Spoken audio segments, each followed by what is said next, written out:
my OCD thoughts include things like I know nothing. I only know that I know nothing. Yeah, I know what that sounds very like Socrates, and yeah, it is like I could be a philosopher, I guess. No, I really couldn't.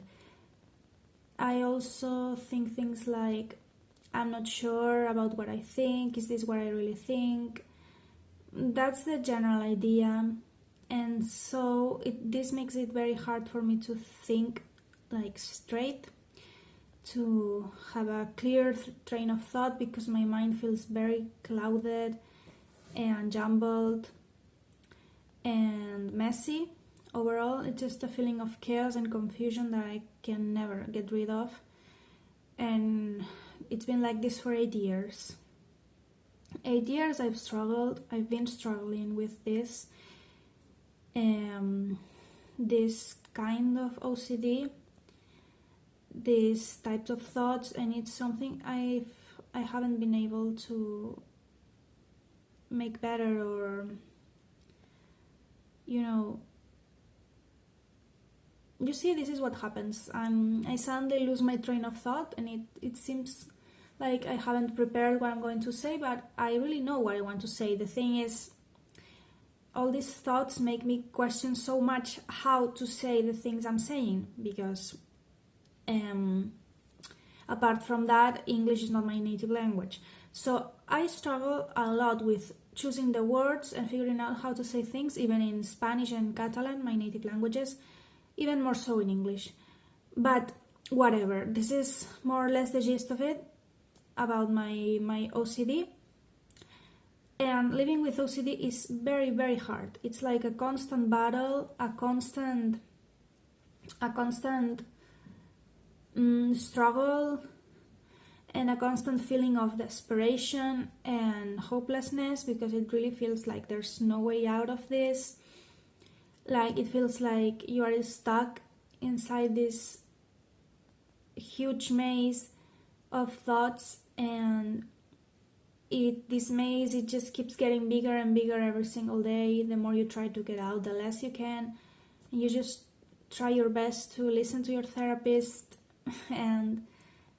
but sometimes even with the therapy that I'm doing, which is like the therapy I'm supposed to be doing, it's a specific therapy for OCD. It's called exposure therapy.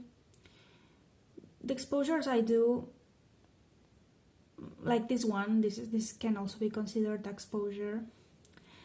Like, they never seem to make my anxiety loosen its grip on me, I guess you could say. Like, my therapist always tells me that my anxiety is supposed to go down, to become weaker, and it's supposed to stop having this much control over me the more I do these exposures, and the more I force myself to speak, even though I have this constant feeling and almost certainty that I have nothing to say at all. But all these years, I don't know if it's something I'm doing wrong or whatever, but I've been trying so hard to expose myself to situations, to talk to people about different topics. I even make myself watch things that give me anxiety.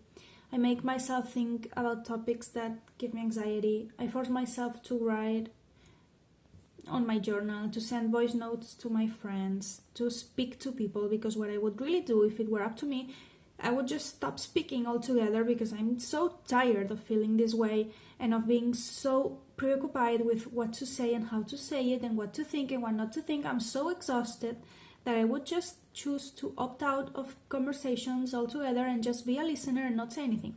But that's not what I want either.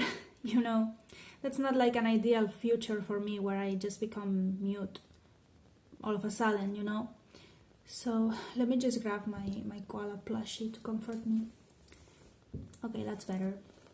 Yeah, I'm childish, I know, but who cares, right? I don't think being childish is a bad thing. It depends. I mean, you shouldn't be childish in the way you interact with others, but if you want to have a damn plushie, just have a plushie and sleep with it and